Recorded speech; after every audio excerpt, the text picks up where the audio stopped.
Welcome to Everything Pro Wrestling. Everything Pro Wrestling is a show by the fans, for the fans.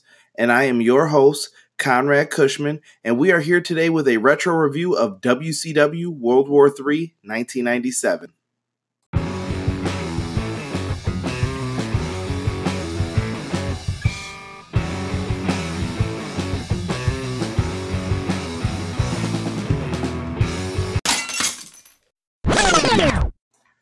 When you hear the rewind noise, it can only mean one thing. You are in store for a retro review. Welcome to episode 30 of the Everything Pro Wrestling podcast. I am your host, Conrad Cushman, and I just wanted to thank you for tuning into the podcast this week. We are going to talk about WCW World War III, and I have to give a big shout out to everyone who's been listening to the podcast, especially my day one listeners. We have reached over 2,500 listens right now. And we're going to keep climbing and keep doing more. And I also want to thank everyone who took time out to watch my WWE Crown Jewel review video. It is my highest video ever on YouTube. And all the links and descriptions will be in the description box below on this podcast. So if you're checking it out on Anchor, make sure you click on those links and subscribe to me. But enough wasting time. Let's get into this retro review. And let's start it off by the usual. Ring that bell.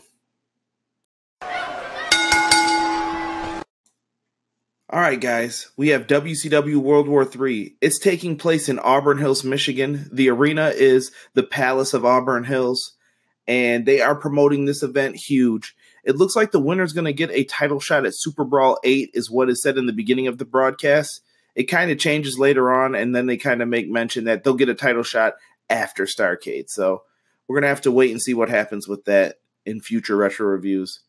And they are already starting the build to Hollywood Hogan versus Sting at Starrcade 1997.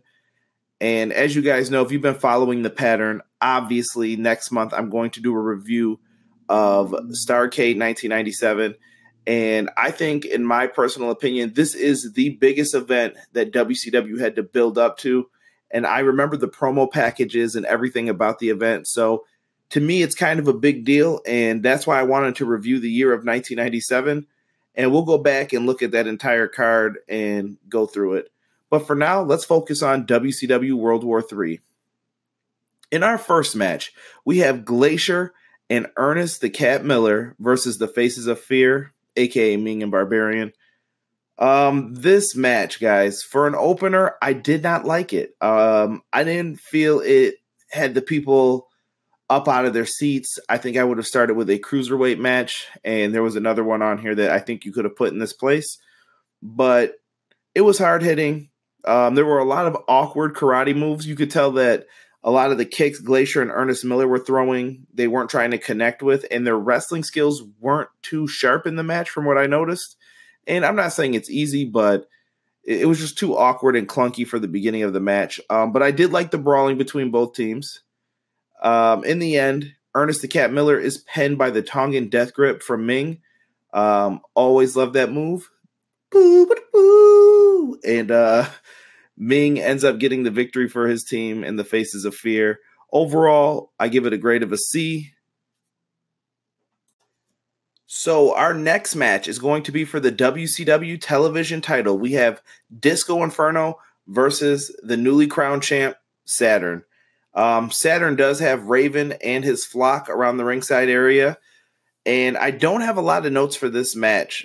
The one thing I do want to say, I guess, about Disco Inferno is that this is like the beginning of his character trying to be a little bit more serious, and he didn't want to just be known as like the disco dancing fool, and he was just going to keep losing everybody. But he was still in weird predicaments like fighting Jacqueline and other things that you were just kind of like shaking your head at. And in this match, he got to face Saturn, and Saturn was a tremendous wrestler. And in my notes, I do have this. Saturn is very underrated, and he has a unique moveset.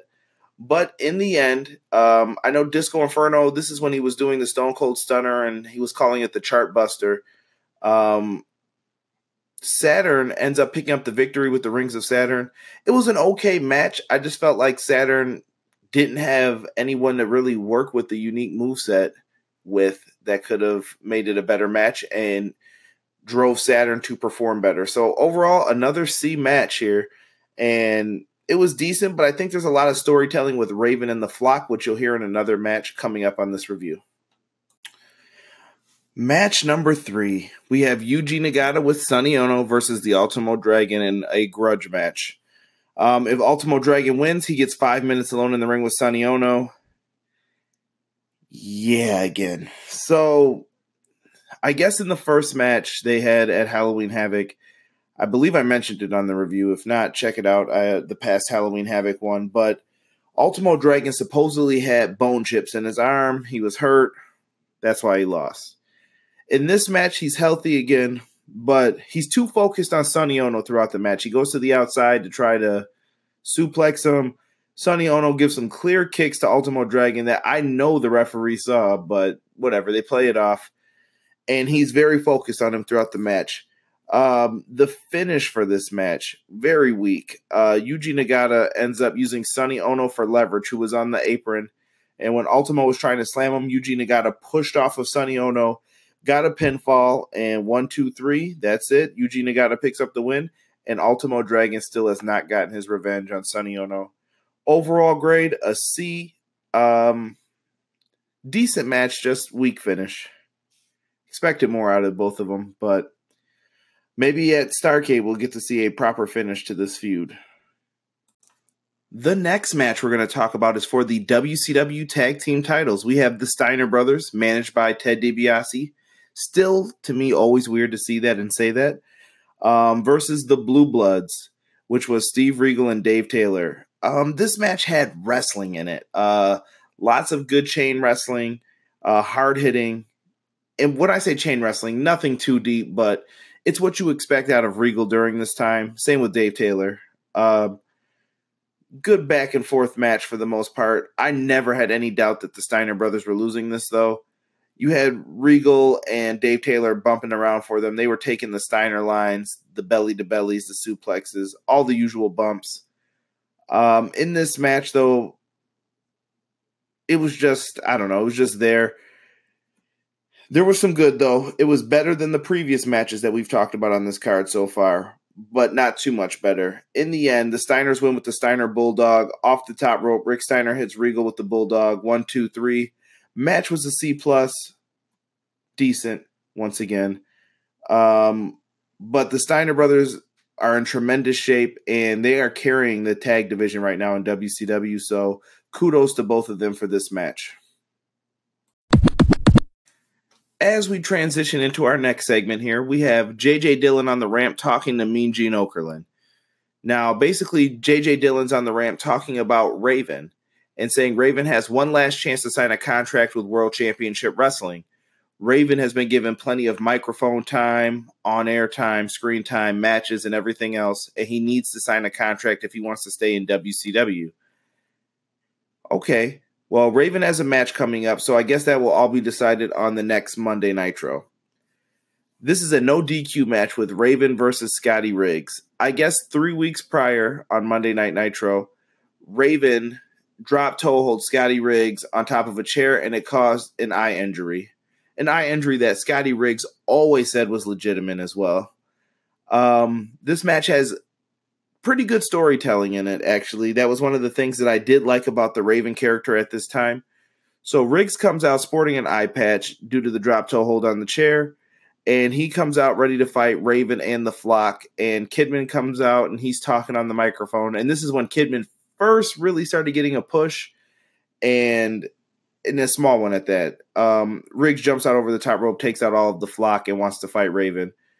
And due to him just trying to get in there and fight Raven, Raven keeps reminding him of he could have joined him, and Riggs turned him down. So in the match, Raven eventually grabs the microphone and continuously delivers the even flow DDT to him.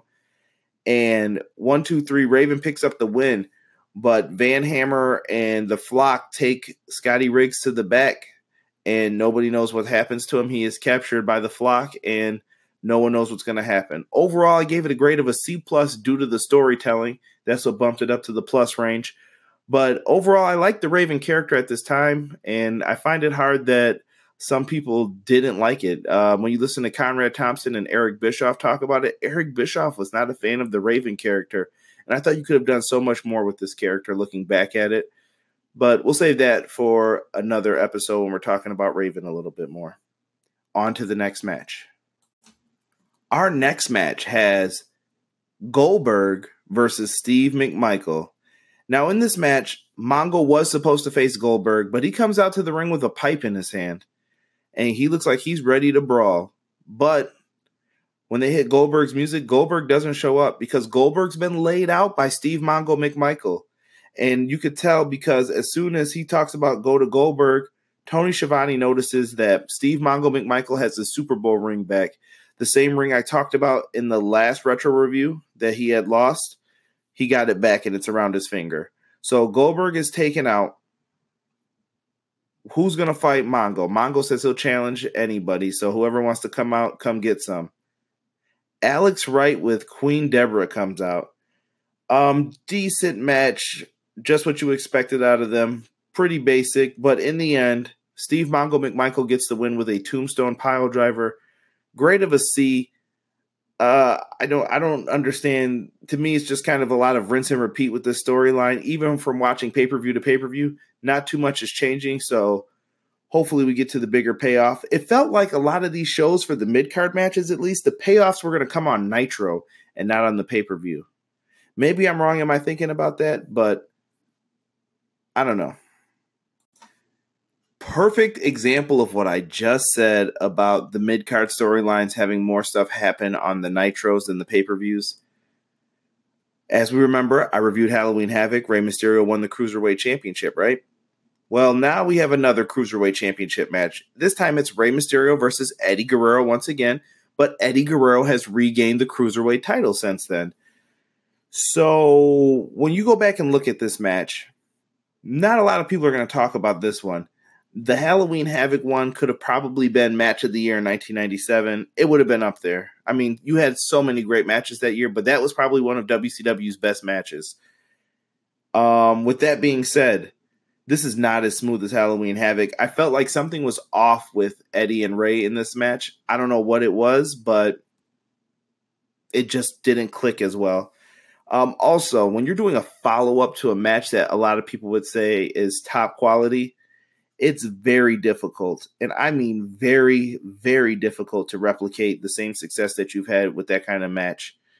In the end, Rey Mysterio loses this match in tremendous fashion, by the way. There's lots of great flips and everything else in this, and I have to say that this is probably match of the night out of all the matches, but Eddie Guerrero lands the frog splash, 1, 2, 3. He remains your Cruiserweight champion, and this was a heck of a match, but not as good as the Halloween Havoc one. Man, it is a windy night. Speaking of windy nights, though, that brings me to the promotion that they were heavily promoting throughout this show. Once again, we see another promotion for Sting versus Hollywood Hogan. They are promoting this like it's the biggest match in pro wrestling, a can't-miss event, Starrcade 1997, and I really look forward to reviewing that when the time comes. So next, we have the U.S. Championship match, which is a no DQ match. We have Curt Hennig versus Ric Flair. Now, if you've been following this retro review timeline of us going through WCW 1997, you are going to see that this story is very formulaic and it all flows so nicely. We had Curt Hennig, who was offered to join the Four Horsemen, and then he takes them up on that offer and says he'll be there at Fall Brawl War Games. He ends up turning on the Horsemen to join the NWO. After that, at Halloween Havoc, Ric Flair loses a match to Curt Hennig by getting disqualified in the match, which is why this match is no DQ. And also, we have this storyline that you could even say goes back to their time in WWF with the whole Hennig used to manage Flair, and Bobby the Brain Heenan could have told that story. And I thought they did at one point, and maybe I'm wrong, but I would have definitely used that to tell this story. And if you look at it, at this time, the Four Horsemen were broke up, and Curt Hennig is the catalyst for why the Four Horsemen broke up. So he got what he wanted, and now he just wants to continue to ruin Flair's career. So we get into this match, a lot of Flair chops, brawling into the crowd, all the usual stuff. Not a horrible match, but exactly what you expected from it. Now, the ending comes when Curt Hennig ends up getting his knee smashed into a steel chair. Basically, the chair is wrapped around his knee, and Flair kicks it right into it, knocking him down. Flair also grabs the U.S. title and holds it up and throws it down by his head, signifying that he's about to take the belt and playing to the crowd, basically. He puts on the figure 4 leg lock, and it looks like it's all over for him. The referee is checking on Hennig to see if he wants to give up, and he grabs that U.S. title belt that's right next to his head, hits Flair in the knee, which cuts Flair, by the way, if you pay attention in the match. He's bleeding a little bit from his knee, and then clocks him right in the face, and 1, 2, 3, Curt Hennig retains his U.S. championship against Ric Flair. Overall, I gave the match a grade of a B-, same as Ray and Eddie. Not on that caliber quite, but it did its job and told a tremendous story. So good job to both competitors, and I look forward, hopefully, to seeing what happens with this storyline in the future. It is now time for the main event. The main event is World War III, a 60-man battle royal. There are 3 rings, and there can only be 1 winner. Now, when you're watching the entrances, you know that there are certain guys who are getting pops because they're over. A lot of the WCW baby faces and popular acts, guys who you know once you see it, Luger, the Giant, DDP, and several others, the Steiner brothers, whoever else. They're getting good pops for it. Excellent. But when the NWO come out, these guys are freaking over. There's nothing you can say about this. Like, these guys are getting the loudest pops of the night. The fans love them. I see NWO t-shirts out the wazoo. This is when they have the pool ball on the back with the 6 on it. Just amazing. So the NWO is over is basically what I wanted to illustrate there. So I'm watching this match with my wife, and I'm just taking notes, and I wrote down some of the stuff she was saying while watching this. She said, wow, this is really cool. How come WWE doesn't do this? And I had to explain to her that the 3 rings take away some of the ringside seating, so you're losing out money by doing this. So I can completely understand why WCW did this to be different than WWE, but at the same token, I understand why WWE doesn't bring this concept back.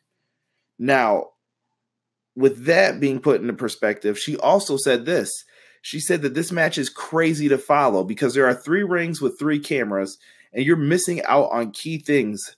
Like, she's watching it with me, and you miss an elimination between Rey Mysterio and Eddie Guerrero.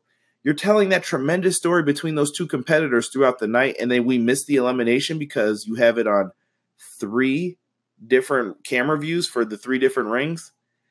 It just doesn't make sense to me, and it was too hard to follow. At the end of the day, though, it's a battle royal, and it's kind of difficult to have a bad battle royal, but WCW does a decent job with this. Nothing that's like over the top, like, oh, that was a great one. So here we go. What did I see in here that I liked? I saw Giant do a drop kick on Ming. That was one of my, whoa, that was pretty cool moments.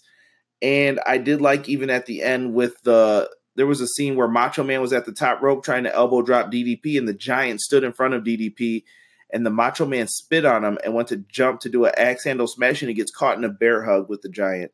Another cool spot that I liked at the end of this match. So we get to the final people being in the match, and let me back it up a little with that. So the final people that I remember seeing in here were DDP, the Giant, Rick Steiner, Lex Luger, and Booker T for WCW. The NWO had Macho Man Randy Savage, Scott Hall, Buff Bagwell, Curt Hennig, and Vincent. The NWO worked together the entire night. So with that being said, people are getting eliminated, and we get down to the final 4, which were DDP and the Giant, Macho Man, and Hall. That's where the spot happens with Giant and Macho Man that I previously talked about. And eventually the Macho Man gets eliminated. So it's DDP and Giant versus Hall. Hall runs into the second ring and points at the ramp. Who comes out? None other than Hollywood Hulk Hogan. I did not expect to see him on this show because he had a big match being promoted, and I didn't think he was going to wrestle because he's already the champion. But he comes out, and at the same time, you hear the fans start going crazy, and you're like, well, who else could be coming out? Sting drops down from the rafters, and Sting is holding a baseball bat, and he comes into the ring after climbing over the top rope. And this is the ridiculous stuff I'm talking about with the fake Sting characters. You knew it wasn't Sting. This dude is huge. And it turns out that it is Kevin Nash. And DDP gets dumped over the top, and the Giant gets beat with a baseball bat by Kevin Nash and dumped over the top rope. Your winner for World War III is Scott Hall. Now, I get it. Scott Hall had to win. Kevin Nash is under the mask. The NWO comes out to celebrate, and that's the way all the pay-per-views have to end because it's Hogan, brother, and that's what happens. But if we take that and put it all into perspective, I think that this was all meant to set up and build to WCW's biggest match that I keep promoting and hyping throughout this. Hollywood Hogan versus Sting at Starrcade 1997. That was their focus, and that was the main thing that they wanted to get over on this card. Whether it was sacrificing this card to do it, so be it. So they wanted people to buy Starrcade. Now, overall, I give this show a grade of a C. The Battle Royal was a C+. Now, is this perfect? No, but the NWO rode out and they had to come out looking strong so that they went into the pay-per-view looking strong for Sting. So we're going to have to see what happens. And I look forward to reviewing that Starrcade 1997 card. And I hope you guys stick around to see it. And I will be coming with my final thoughts to tell you about next week's show right after this. Before I wrap this podcast up, guys, I do have some news that just came in that I just found out while I was recording this podcast. I guess it was announced that one of my favorite wrestlers, the Heartbreak Kid, Shawn Michaels, his trainer, Jose Lothario, has passed away. And it's just sad news. It absolutely sucks. If you don't know who Jose Lothario is, he is the gentleman who is accompanying Shawn Michaels to the ring for his WrestleMania 12 match against Bret the Hitman Hart. He was a part of the Boyhood Dream storyline and managed Shawn throughout his first WWF title reign. Very saddened by the news of his passing. My condolences to his family and the rest of the pro wrestling world. I hate to see someone pass away.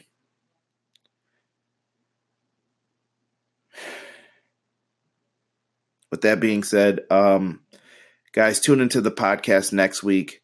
I will have a Survivor Series preview and predictions up if you are interested in hearing me talk about that. Also, make sure you send in your Everything Pro Wrestling questions. If you have a question for me, I will have a thread posted in the group this week, and you can ask me any question you would like. Hopefully it pertains to Survivor Series. It could be about anything, though, that you guys want. This is your show, so whatever you guys want to ask me, I will answer it. Thank you for listening to episode 30 of the Everything Pro Wrestling podcast. Everything Pro Wrestling is a show by the fans, for the fans. Thanks for listening to this retro review.